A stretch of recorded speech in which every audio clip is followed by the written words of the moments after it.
The air was thick with perfume and judgment that night.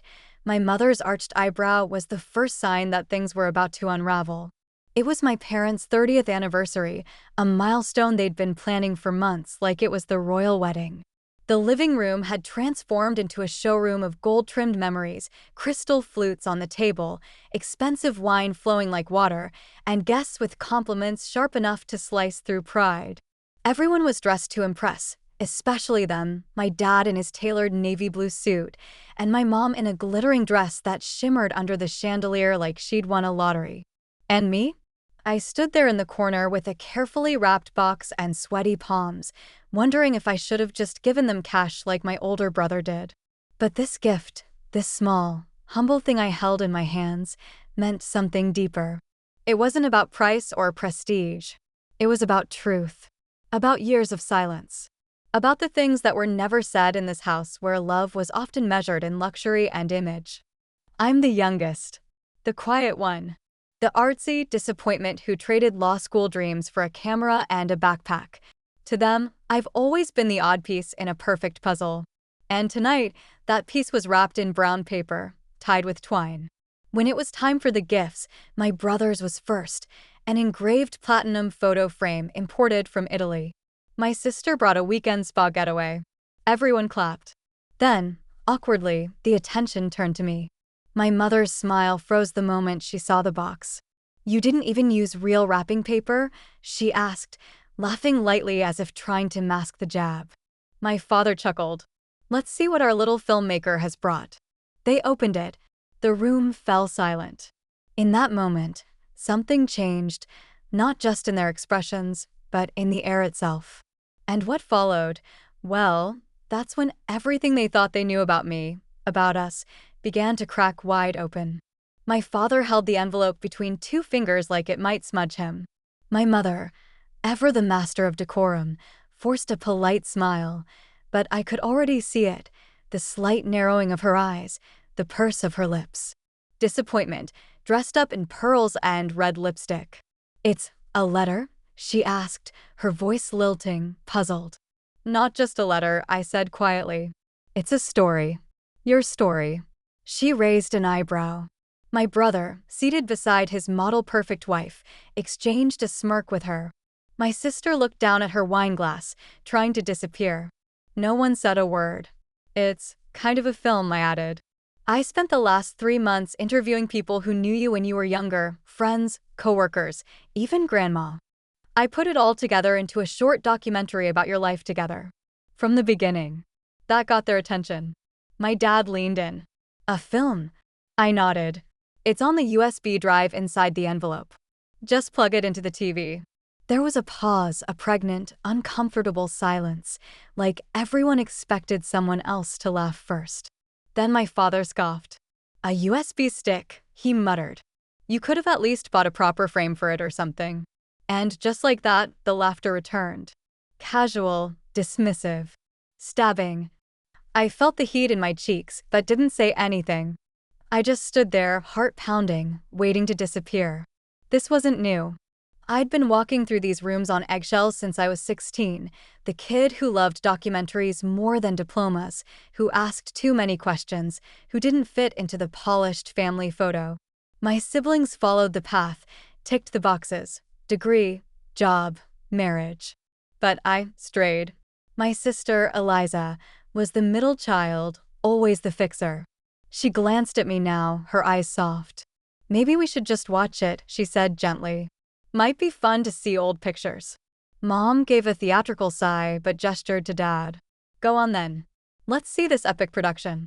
As he stood and plugged in the USB, I backed away and sat on the armrest near the fireplace, eyes glued to the floor. Then the screen lit up, and the room fell silent again. The opening image was black and white. Grainy. A still photo of them on their wedding day. Then my voice came in, narrating. "This is the story of Margaret and Paul. Not the story they tell at dinner parties, but the real one. The one stitched together from memories, mistakes, and moments that almost didn't happen." My mother's laughter from an old home video filled the room. My father's voice from a cassette tape, telling a joke while driving. Friends from decades past appeared on screen, one after another, sharing stories about how they met, how they struggled through their first years, how they almost split up after losing their first home, and how they found their way back. No one spoke. Not even my brother. I dug deep, through old VHS tapes in the attic, through dusty photo albums and long-forgotten letters. I even included footage of the quiet things, my mom making tea alone in the kitchen, the two of them dancing in the living room in their 20s, laughing about bills and burnt dinners. When the screen faded to black, I said one final line. Happy anniversary. I hope this reminds you of everything you built and why it mattered. Silence. When the lights came back on, I saw it, tears. My father wiping his eyes. My mother staring at the screen like it had shown her a version of herself she'd forgotten existed. No one laughed this time. I didn't know you remembered that old record player, my dad murmured. That song. It was their first dance, I said. You still have it in the attic. My mother turned slowly toward me. You interviewed your grandmother? I nodded. She told me how you used to skip class just to sit on the bus with Dad while he worked his second job. She smiled then, not the polished kind, but the real one. The one I hadn't seen since I was a kid. It hit me then. This wasn't just about a film or a gift. It was about being seen. About finally showing them I wasn't just the artsy one, the black sheep. I was part of this story, too. That night, the cracks in our perfect image let something real slip through. And maybe for the first time in years, we were finally starting to see each other. The room stayed quiet long after the film ended. Not the uncomfortable silence from earlier, but something else, something heavier. As if words might shatter the moment. Then my father cleared his throat and stood slowly, like he was waking from a dream. That was, he paused, searching. Something. Not beautiful. Not touching. Just something. But from my father, that counted as near poetic. My mother dabbed at her eyes with a napkin, her makeup smudging slightly. She turned to me, finally really looking at me. You did all of that on your own? She asked. I nodded, my voice small. Yeah. It took a while. I wanted it to be right. She gave a half smile, but then I saw it, the old edge creeping back in. Well, it's very thoughtful. But maybe next time, think about presentation. A little polish wouldn't hurt. There it was. No matter how deeply I cut into my own soul to give something meaningful, my parents always found a way to wrap it in criticism. I bit the inside of my cheek and nodded, trying not to let it sting. Later that night, after the guests had left and the living room was dimly lit with the soft golden glow of leftover candles, Eliza found me on the back porch. I was sitting on the old wooden swing, camera in my lap, the cold air brushing against my skin like a silent witness. You okay? She asked, wrapping a shawl around her shoulders. I shrugged. They didn't hate it. But they didn't love it either. She sat beside me. They're not used to being vulnerable like that. You peeled away the layers, and I think it scared them. I didn't mean to expose them, I said, defensively. I just wanted them to see how beautiful their story was. Even the messy parts. I know. I saw it. Every second of it felt real. There was a beat of silence, then she nudged me gently. You know, when you left for film school, Mom cried. She told me she was scared you'd never come back. She never said that. She never says anything. But she feels it. The next morning, I came down for breakfast to find my brother, Marcus, sitting at the kitchen table, arms crossed, frown deep. Nice stunt last night, he muttered without looking up. It wasn't a stunt. Sure looked like one. You always gotta be different, huh? Gotta make it emotional, gotta make it deep. Always you in the spotlight somehow. I narrowed my eyes. I didn't do it for attention. I did it for them. He scoffed. You couldn't just give them a normal gift, could you? Something they could show off to their friends without needing a whole explanation. I felt the words boil up in my throat. Not everything has to be flashy, Marcus. You handed them $1,000 frame with no photo in it. I gave them their memories back. He stood up abruptly, towering over me. Yeah? And maybe they didn't want to remember everything. That stopped me. He stormed out of the kitchen, leaving a trail of bitterness behind. My hands were trembling. I spent the next few days in a strange limbo, My parents were polite, even warm at times, but I could feel it. Something had shifted. They didn't quite know how to talk to me anymore. Then, one afternoon, I heard the faint sound of my video playing again from the living room. I peeked around the corner. My mother was sitting there alone, watching it. Her hands were clasped tightly, her face unreadable. But her eyes were wet. She didn't notice me. And I didn't interrupt. That night, she called me into the study. It felt formal, like being summoned. "Sit," she said, gesturing to the armchair across from her. I sat. "You remember Mrs. Holbrook? My old boss." "Yeah. She was in the film. She talked about how you handled that hostile client on your own." My mother nodded. "She called me today. Said someone at her firm saw the video. That it moved them. They want to show it at a women's leadership event next month." My heart skipped. "Really?" She asked me who made it. I told her it was my son. Her voice wavered slightly. She said, "You have talent. That your storytelling has heart." For a moment, I let myself feel pride bloom in my chest. But then she added, "She also asked why you're not doing something more stable. Why you're not applying that skill in a corporate environment." And there it was again. The condition. The quiet, "You're still not enough." "I'm building something," I said, trying to keep my voice steady. "It's just not the kind of success you're used to." She looked at me long and hard. "You think you know everything, but life isn't made of feelings and footage. You'll understand one day, when the world stops clapping and you need something solid to stand on." I stood. Maybe. But at least I'll know I stood on my own. The next few weeks were a blur. I returned to my small apartment downtown and threw myself into editing a new project, a short film about generational silence and the words left unsaid. Guess where the inspiration came from? But things didn't stay quiet for long.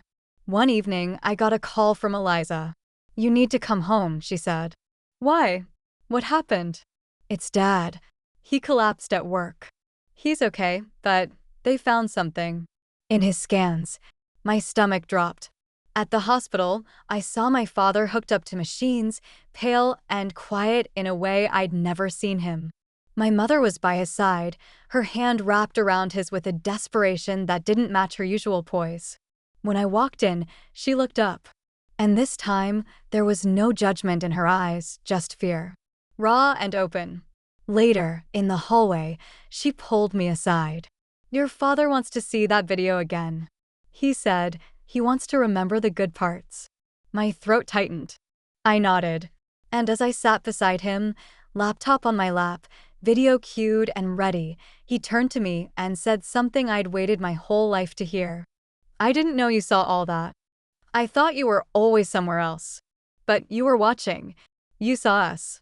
I blinked hard, willing my voice to stay even. "I've always seen you. You just never saw me." He reached out, his hand rough and shaking, and placed it on mine. "I'm sorry for that." That night, we watched the film again together. This time, not as strangers standing across the chasm of unmet expectations, but as family, flawed, afraid, and finally honest. The conflict wasn't over. The years of distance and misunderstanding wouldn't vanish in one sitting. But the walls were cracking. And through those cracks, something new was growing. Recognition. Redemption. Love, unpolished, unwrapped, but real. And sometimes, that is the most powerful story of all. "Do you regret it?" I asked him, my voice barely more than a whisper. The hospital room was still, the only sounds the beeping monitor and the soft hum of machines. My father stared out the window, eyes distant, like he was reaching into the past. "Regret what?" he asked after a long pause. "Everything. The years you spent chasing success. The way you shut the rest of us out." His jaw tightened, but he didn't look at me. "I did what I had to do. I built this family. But we never asked for perfection. We just wanted you." That's when he turned to me. There was no anger in his face, just exhaustion. Vulnerability. "You think I didn't want to be there? That I didn't want to laugh with you, or hear about your films, or tell you I was proud? I didn't know how. I grew up in a house where no one said, 'I love you,' unless someone was dying." I felt my chest tighten. I suddenly saw not just my father, but the boy he used to be. Raised on silence. On sacrifice. On showing love through bills paid and promises kept, not words. I never wanted to be like that, he continued, voice cracking. But life doesn't give you a manual.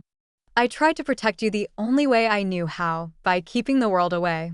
By keeping me away. A long silence passed between us, heavy with all the things we'd never said. Then I reached into my bag and pulled out a small envelope, handwritten, no ribbon, no fancy seal. "What's this?" he asked. "Another gift," I said. Late, but honest. Inside was a letter. Raw, unfiltered. It was everything I'd never had the courage to say to him growing up, how I used to stand outside his office, hoping he'd notice me sketching storyboards. How I stopped bringing my camera to family dinners because I was afraid it made me a disappointment. How I forgave him anyway. He unfolded it with shaking hands and read it silently. With each line, I saw something shift in his face, walls collapsing, wounds surfacing. When he finished, he didn't speak.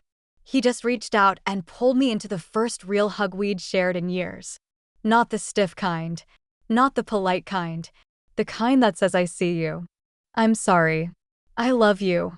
My mother stood in the doorway, watching, crying, and for once, no one cared about how it looked. No polish, no perfection, just people trying. It was in that moment, raw, imperfect, completely unscripted, that I realized this was the real story. Not the curated moments or edited highlights, but this. The messy, beautiful, human truth. And after a lifetime of silence, our story was finally speaking for itself. The days that followed moved slower, softer. My father stayed in the hospital for another week, undergoing tests and treatment, but something in him had already shifted, something in all of us had. He smiled more, talked more, asked questions about my projects with genuine curiosity instead of polite dismissal. When he held my hand now, it wasn't out of obligation, it was connection. Something we'd been starving for, without even knowing how hungry we were. At home, my mother was quieter, thoughtful. One morning, as I was making coffee, she entered the kitchen and stood there, watching me. "I saw your notebooks," she said. I turned, surprised. "What notebooks?" "The ones in your old room. The storyboards. The sketches. Notes about our family. You've been documenting us for years." I nodded slowly, unsure of where she was going with it. "I always thought you were hiding from us," she said, her voice low. "But you were trying to understand us." She looked down, then back up. Her voice cracked. "I'm sorry I didn't see that before." The apology sat between us like a fragile bird, delicate, unexpected. I smiled and handed her a cup of coffee. "It's okay," I said. "We're seeing each other now." A week later, I got an email. It was from a documentary festival in New York. They'd seen a clip of my film, probably shared by someone who attended that leadership event, and wanted to screen the full version in their family and legacy segment. When I told my parents, my mother actually gasped. "New York?" My father beamed. "You see, Margaret? He is going places. And he's taking us with him." We all laughed. But this time, it wasn't hollow. It was warm. I printed out the acceptance email and taped it to the fridge back home, right beside Eliza's ultrasound photo and Marcus's framed MBA degree. And for once, it didn't feel out of place. Before I left to return to the city, we gathered in the living room again. My father held the remote this time, proudly queuing up the film as my mother passed around tea. Eliza sat cross-legged on the floor. Marcus leaned back with his arm around his wife. No tension, just togetherness. And me?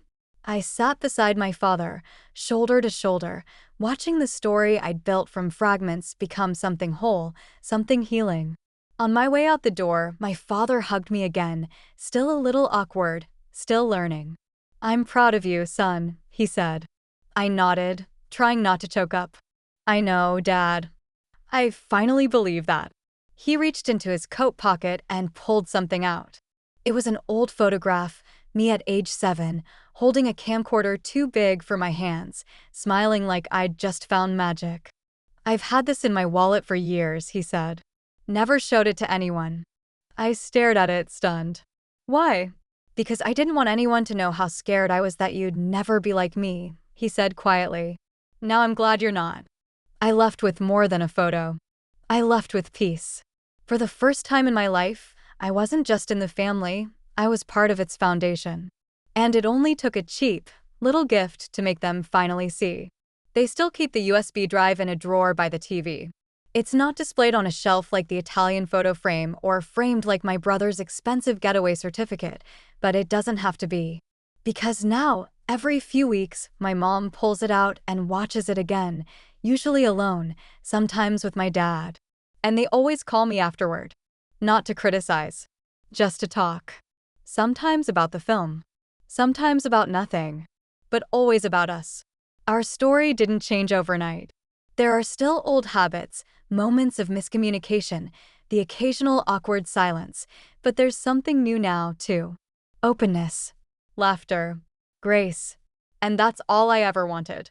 Not recognition, not applause, just to be seen, to be understood, to remind them, and maybe myself, that love isn't made in grand gestures or pricey gifts. It's in the quiet work of remembering, of honoring the messy moments, of choosing to look at someone and say, I still see the beauty in who you are. So if you ask me what I gave my parents for their 30th anniversary, I'll say this. I gave them their story back. And in doing so, I finally found my place inside it. Not the perfect son, just the real one.